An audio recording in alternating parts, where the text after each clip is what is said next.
Estamos estudiando el libro de Daniel y hemos estado analizando a través de esta historia algunos consejos prácticos, algunas cosas relacionadas con la vida del creyente, algunas cosas relacionadas con la iglesia y sin duda también lo que tiene que ver concerniente a las cosas futuras, las cosas que han de acontecer. Pues vamos a leer el capítulo 3, vamos a dedicarle la lectura que son 30 versículos. Entonces vamos a leerlo.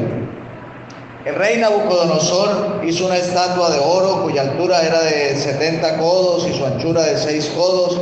La levantó en el campo de Dura, la provincia de Babilonia, y envió el rey Nabucodonosor a que se reuniesen los sátrapas, los magistrados, capitanes, oidores, tesoreros, consejeros, jueces y todos los gobernadores de las provincias para que viniesen a la dedicación de la estatua que el rey Nabucodonosor había levantado.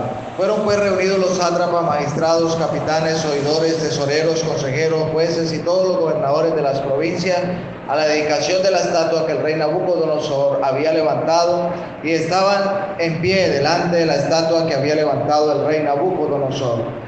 Y el pregonero anunciaba en alta voz: mándese a vosotros, oh pueblos, naciones y lenguas, que al oír el son de la bocina, la flauta, el tamboril, el arpa, el salterio, la zampoña y todo instrumento de música, os postréis y adoréis la estatua de oro que el rey Nabucodonosor ha levantado, y cualquiera que no se postre y adore, inmediatamente será echado dentro del horno de fuego ardiente. Por lo cual, al oír todos los pueblos el son de la bocina, de la flauta, el tamboril, el arpa, el salterio, de la zampoña y todo instrumento de música, todos los pueblos, naciones y lenguas se postren y adoren la estatua de oro que el rey Nabucodonosor ha levantado.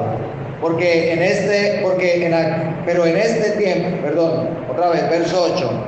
Por esto en aquel tiempo algunos varones de los caldeos vinieron y acusaron maliciosamente a los judíos y hablaron y dijeron al rey Nabucodonosor: rey, para siempre vive. Tú, oh rey, has dado una ley que todo hombre al oír el son de la bocina, la flauta, el tamboril, el arpa, el salterio, la zampoña y todo instrumento de música se postre y adore la estatua de oro, y al que no se postre y adore sea echado dentro del horno de fuego ardiendo. Hay unos varones judíos los cuales pusiste sobre los negocios de la provincia de Babilonia, Sadrach, Mesach y Abednego. Estos varones, oh rey, no te han respetado, no adoran tus dioses ni adoran la estatua de oro que has levantado. Entonces Nabucodonosor dijo con ira y con enojo que trajesen a Sadrach, Mesach y Abednego. Al instante fueron traídos estos varones delante del rey. Y habló Nabucodonosor y les dijo: es verdad, Sadrach, Mesach y Abednego, que vosotros no honráis a mis dioses ni adoráis la estatua de oro que he levantado. Ahora pues, ¿estáis dispuestos que al oír el son de la bocina, la flauta, el tamboril, el arpa, el salterio, la zampoña y en todo instrumento de música os postréis y adoréis la estatua que he hecho? Porque si no la adoraréis, en la misma hora seréis echados en medio del horno de fuego ardiendo. ¿Y qué Dios será aquel que os libre de mis manos? Sadrach, Mesach y Abednego respondieron al rey Nabucodonosor, diciendo: no es necesario que te respondamos sobre este asunto. He aquí que nuestro Dios, a quien servimos, puede librarnos del horno de fuego ardiendo, y en tu mano, oh rey, nos librará.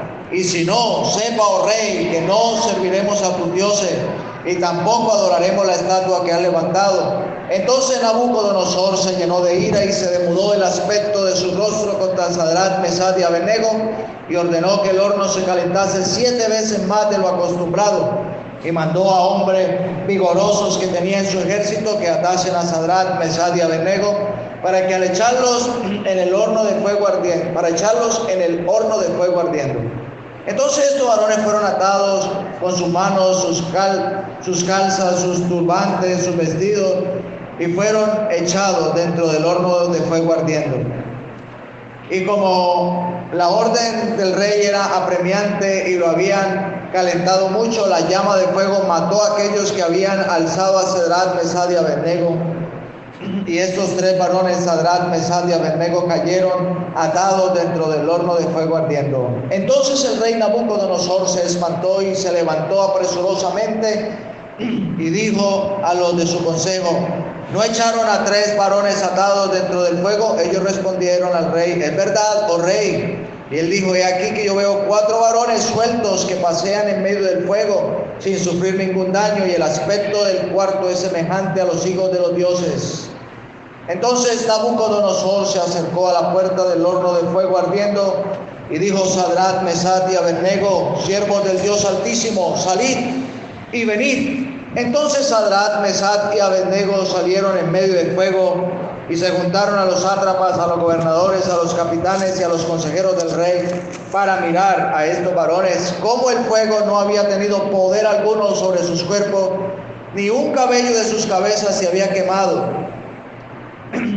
Sus ropas estaban intactas y ni siquiera olor de fuego tenían. Entonces Nabucodonosor dijo: bendito sea el Dios de ellos, de Sadrach, Mesach y Abednego, que envió su ángel y libró a sus siervos que confiaron en él y que no cumplieron el edicto del rey y entregaron sus cuerpos antes de servir y adorar a otro Dios que a su Dios. Por lo tanto, decreto que todo pueblo, nación, lengua que dijere blasfemia contra el Dios de Sadrach, Mesach y Abednego sea descuartizado y su casa convertida en muladar, por cuanto no hay Dios que pueda librar como este. Entonces el rey engrandeció a Sadrach, Mesach y Abednego. Un versículo más en Hechos de los Apóstoles.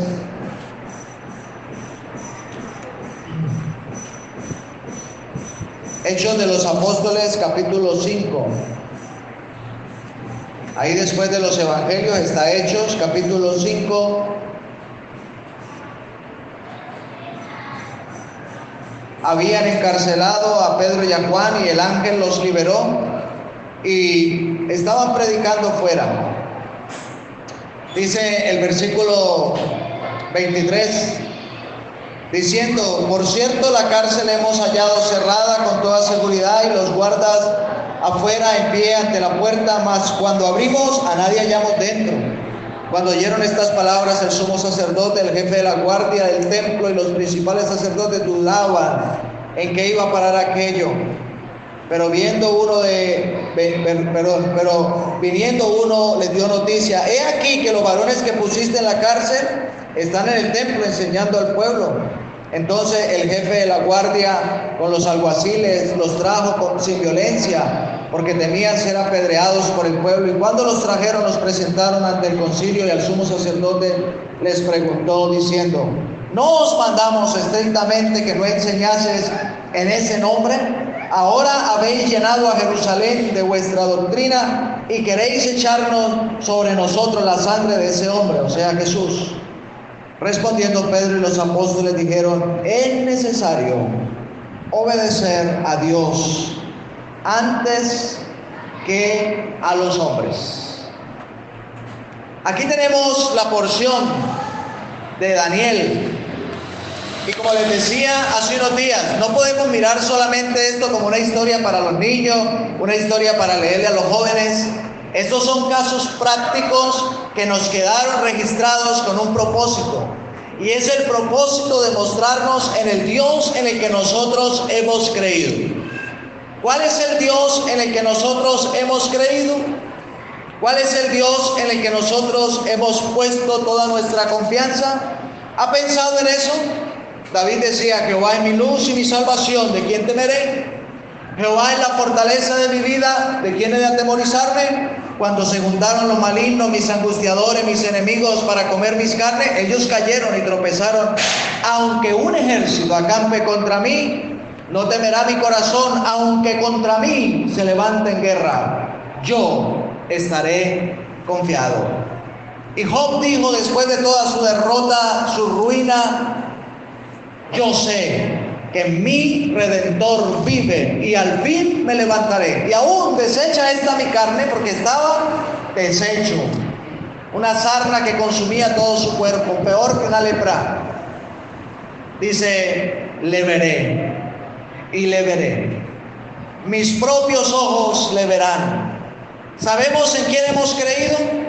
El apóstol Pablo le dice a Timoteo, escribiéndole en la segunda carta: yo sé a quién he creído y sé que es poderoso para guardar mi depósito para aquel día. Y yo pregunto, hermanos, ¿usted sabe a quién ha creído? ¿Estamos seguros de quién hemos creído? No seguimos una religión, no seguimos una doctrina, no nos reunimos a un local evangélico, a un local bíblico. No, esto es más que un centro bíblico. Esto que nosotros seguimos no es un lugar, no es una religión, no son unas personas. La fe nuestra, la confianza no está depositada en una persona. Nuestra confianza y a quien hemos creído es a quién. A Dios, que ha mandado a todos los hombres en todo lugar, ¿a qué? A que se arrepientan. Y nosotros hemos seguido su presencia. Su presencia nos atrae a este lugar. Este es el lugar de su presencia. Y estamos considerando aquí a Daniel, pero Daniel no deja de lado a sus amigos. Porque recuerden, en el capítulo 1, estos jóvenes eran 5 estrellas. Eran de alto reconocimiento, porque cuando ellos, Daniel y sus amigos, propusieron no contaminarse con la comida del rey, Dios exaltó a estos 4 varones y los halló 10 veces mejores que todos los sabios, astrólogos, magos que había en todo el imperio babilónico. No había nadie como ellos. Y estas porciones que leemos, hermanos, realzan la vida del creyente acá en la tierra. ¿Cuál es el propósito de Satanás? Destruir, hacernos ver como que no somos nada. Y es que realmente no somos nada, hermanos. El apóstol Pablo le escribe a los Corintios: nosotros no somos los más sabios, los más nobles, no somos los más ricos. De hecho, lo que escogió de Dios es lo vil, lo menospreciable, lo que no es, para deshacer lo que es, a fin de que nadie se jacte en su presencia. Ellos eran los más insignificantes, pero Dios los había puesto en Babilonia con un propósito. Y yo quisiera que pensáramos, hermanos, en esta mañana, cada uno de nosotros podemos estar convencidos del propósito con el que Dios nos ha puesto aquí. Dios no nos ha puesto aquí para ganar tierra. Dios no nos ha puesto aquí para heredar tierra. Dios no nos ha puesto aquí porque recuerde, hermanos, que el pueblo terrenal, ¿quién es? Es Israel. Ellos sí están necesitando gente, porque ustedes saben que ellos fueron achicados a un pequeño triángulo ahí. Y toda la nación de Israel está rodeada por los árabes. No tienen cómo expandirse, ni hacia abajo ni hacia arriba. En la medida que ellos van llevando gente de todas las naciones y van creciendo en número, van expandiéndose con todo su poder y armamento militar. Ellos están llamados para heredar tierra. Pero el apóstol o el escritor de Hebreos dice: hermanos santos, participantes del llamamiento, ¿qué? Celestial. Nuestro llamado no es terrenal. No estamos aquí para ganar terreno en lo terrenal. Estamos puestos aquí para ganar terreno espiritual, para que nuestra vida espiritual le conozca a Él, crezca y podamos mostrar a través de nuestra vida que somos de Él. Aquí están. Estos hombres no se llamaban así. Yo creo que ya se los aprendieron de tanto que los repetimos en la lectura, porque se repiten varias veces. Pero realmente estos nombres, el que se llamaba Daniel, lo pusieron Belsasar, ya sabemos. A Ananías lo pusieron Sadrat, a Misael lo pusieron Mesac, y a Azarías, el rey o el jefe de los eunucos, lo puso Abed-Nego. Cada uno de estos nombres tenían un propósito. ¿Cuál era? Cambiarle la identidad. Cuando alguien nacía en el pueblo de Israel, en su mayoría, si eran temerosos de Dios, ¿qué buscaban? Un nombre que tuviera relación con Dios. Y cada uno de estos nombres tenía una relación con Dios. Estos nombres los asociaban a ellos con Dios. Y llama la atención, hermanos, que nosotros podamos entender que Dios nos ha puesto el nombre. Aquel hombre, Ananías, significaba la gracia del Señor.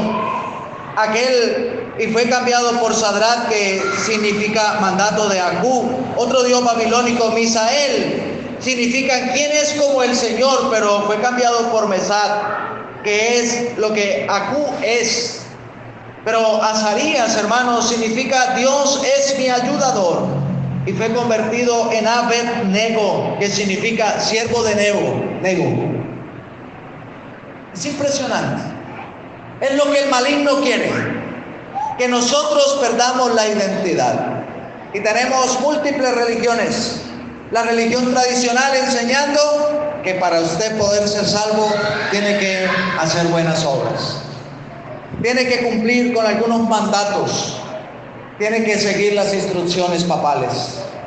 Pero tenemos otras religiones cercanas, aún que se identifican como sana doctrina, pero la persona no tiene seguridad de la salvación. No son salvos algunos, y los que lo son no saben si lo son o no, y si lo son andan con el temor de que van a perder la salvación. Eso les lleva a una posición realmente desastrosa, y es que desconfían del Dios que han creído, el cual nos ha librado de la potestad de las tinieblas y nos ha trasladado al reino de su amado Hijo. A ver, en el capítulo 2, el rey había soñado, y Daniel le dijo: Señor, la cabeza de la estatua es de oro, y ese es tu reino. Y tal vez al hombre se le quedó en la cabeza, dijo: no solamente la cabeza, todo el cuerpo es de oro. Y él pensó que jamás iba a ser destruido. Y eso es lo que creen los hombres. Los hombres nos creemos dioses elevados y tratamos de sacar la gloria. Estos días lo estamos viendo. Todos los políticos hablan de su gloria, de lo bueno que son, de lo grandes que son y de lo grande que van a ser al meta.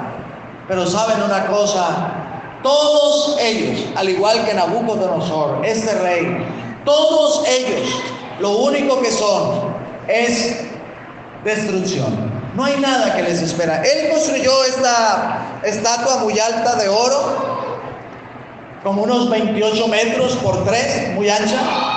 Pero ¿sabe una cosa? Me llama la atención cómo este hombre no solamente tenía sus dioses, sino que él se creía Dios. Él creyó que la gente le debía adorar. Ahora, la religión siempre busca la adoración de manera que obligada. Al oír el son de estos instrumentos, cada uno tenía que postrarse y adorar. Eso es la religión. La religión obliga a las personas a hacer lo que tienen que hacer. Pero Dios no obliga a nadie. Él se ha revelado a cada uno para que cada uno de manera voluntaria ¿qué? Le adore a Él. Pero leímos la historia y qué sorprendente. Estos hombres fueron puestos delante del rey. Bueno, Sadrach, Mesach y Abed-Nego, cuando se toquen los instrumentos, ¿se postrarán? Qué interesante la respuesta de estos varones delante del rey. Respondieron al rey Nabucodonosor diciendo, versículo 16: no es necesario que te respondamos sobre este asunto. ¡Qué firmeza! No es necesario. He aquí nuestro Dios a quien servimos puede librarnos del horno de fuego y de tu mano, oh rey. ¿Sí puede Dios? ¿Sí puede Dios? Claro que puede. Hermanos, ¿cuántas estatuas de oro tenemos a diario en nuestra vida, en nuestro camino?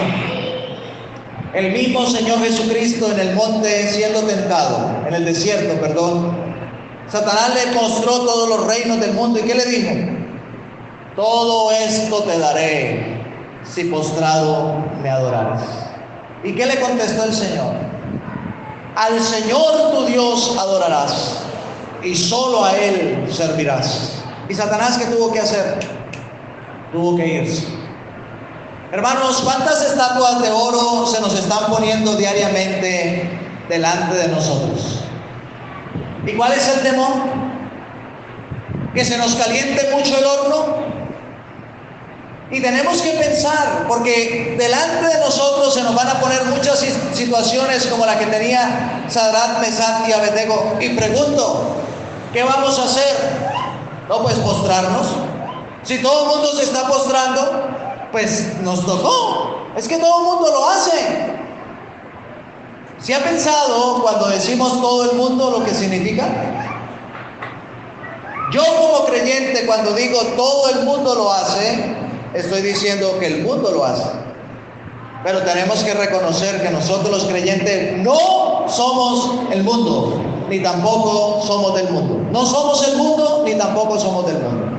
Él nos ha rescatado. El Señor Jesucristo dijo: te ruego por estos, han sido tomados del mundo, somos de Él. Hermanos, ¿qué respuesta le vamos a dar al Rey? Diariamente vamos a tener situaciones en nuestra vida. ¿Y qué vamos a hacer? No, pero es que si no lo hago pierdo el trabajo. Es que si no dejo ir el negocio de mi vida. Pero es que la muchacha es muy linda, pero es inconversa. ¿Cuántas estatuas de oro están brillando delante de usted? ¿Cuántos negocios? ¿Cuántas decisiones que tomar? Y de pronto está pensando como joven: no, es que si no lo hago voy a desperdiciar mi juventud. ¿Cuántas estatuas delante de nosotros? Dios nos puede librar. Dios puede obrar en nosotros. Tenemos la confianza en quien hemos creído, como sepa, oh Rey, el Dios en quien hemos creído, nuestro Dios. Y aquí hay una palabra clave: nuestro Dios. Uno revisa la vida de aquellos grandes de la Escritura y esta palabra es muy usual en ellos: nuestro. O mi Señor, mi pastor. Ellos dijeron nuestro porque eran tres. Pero si hubiera sido solo a Sadrach, ¿qué hubiera dicho? Sepa, oh Rey, que mi Dios y en quien yo he creído me librará. Él es mi Dios, Él es nuestro Dios. O sea, es que me he apropiado de Él. Es mi Redentor, es mi Salvador, es mi Señor, es mío. Me llama la atención que cuando el Rey ve las obras de Dios, ¿qué dice? Por ejemplo, en el caso de Daniel, todas las personas deben invocar el Dios de Daniel. No mi Dios. Me llama la atención porque eso es lo que el mundo hace. Su Dios. Y este hombre, Nabucodonosor, había tenido la oportunidad de ver la misericordia de Dios en él, pero no era su Dios. Y tal vez nosotros no nos hemos apropiado de la salvación. Tal vez nosotros no hemos hecho de Él nuestro Dios, nuestro Señor. Pero si Él es nuestro Señor, dijo David, nada me faltará. Él nos librará. Pero ¿qué pasa si no? Ellos dijeron: y si no, sepa, oh Rey, que tampoco nos postraremos ni a tus dioses ni a tu estatua. Y este hombre se enfureció, calentó el horno 7 veces, fueron lanzados, murieron aquellos hombres fuertes que él mandó a que los echaran. Pero llama la atención que él mismo se dio cuenta, nadie más se dio cuenta. Él mismo tuvo que ver con sus propios ojos que los hombres ya no estaban atados, que estaban caminando dentro del horno y que ya no eran 3, eran 4. Y el cuarto tenía el aspecto como los dioses, Dios mismo en medio de ellos. No temáis, manada pequeña, dijo el Señor a sus discípulos. En el mundo tendréis aflicción, pero confiad, yo he vencido al mundo. El Señor Jesucristo ha dicho: id por todo el mundo y predicad, y he aquí yo estoy con vosotros todos los días hasta el fin del mundo. ¿Lo creemos? Deberíamos creerlo. Deberíamos decir a una sola voz: amén. Es que Él está con nosotros. Que se pierda el negocio, que se vaya la muchacha bonita o el muchacho bonito, no sé. Que se pierda el trabajo. ¿Usted está diciendo entonces que no trabaja? No. Si no le conviene, si no le está dando el lugar a Dios, si no hay la oportunidad para glorificar a Dios, no me postro. Dios está llamando verdaderos adoradores que le adoren ¿qué? En espíritu y en verdad. Y me llama la atención, porque a veces decimos, no, yo adoro en espíritu, y confundimos la religiosidad con espiritualidad. Y hermanos, no lo alineamos a la verdad. La adoración debe ir alineada a la verdad. ¿Y cuál es la verdad? Es la verdad de la palabra. Que yo no puedo ir más allá de lo que la palabra me dice. Lógicamente habrá situaciones, por ejemplo, cuando el COVID nos encerraron, muchos hermanos decían, no, la Biblia dice, y lo acabamos de leer ahorita ya, no, hay que obedecer a Dios antes que a los hombres. Nada, de malas el presidente, hagámosle. También tenemos instrucción. ¿Cuál instrucción? Que tenemos que sujetarnos a las autoridades. ¿Y hasta dónde nos sujetamos? Hasta donde no íbamos en contravía a la palabra. Cuando comenzamos a ir en contravía a la palabra, tuvimos que suspender. ¿Por qué? Porque no podíamos ir en contra de la palabra. Hermanos, que el Señor nos ayude para que podamos ser adoradores en espíritu y en verdad. Y fueron librados, y fueron puestos afuera, y fueron engrandecidos por el Rey, porque Dios a través de ellos, y me llama la atención las palabras del Rey al final, bendito sea el Dios de ellos, Sadrach, Mesach y Abednego, que envió su ángel y los libró, porque confiaron en Él y no cumplieron el edicto del Rey. Y dice, y entregaron sus cuerpos. Y me llama la atención la expresión. Este hombre entendió que lo que hicieron Sadrach, Mesach y Abednego, ¿qué era? Un sacrificio, hermanos. Un sacrificio. La vida del creyente, hermanos, cuesta. Y la vida del creyente realmente es sacrificio. Y es que el sacrificio se da en virtud de la obra de Cristo. Como cantamos en el himno, si todo esto yo dejé por ti, ¿qué dejas tú por mí? O si todo esto yo sufrí por ti, ¿qué sufres tú por mí? El apóstol Pablo dice, así que hermanos, os ruego por la misericordia de Dios, que presentéis vuestros cuerpos en sacrificio vivo, santo, agradable a Dios, que es vuestro culto racional, y no os conforméis a este siglo, sino transformaos.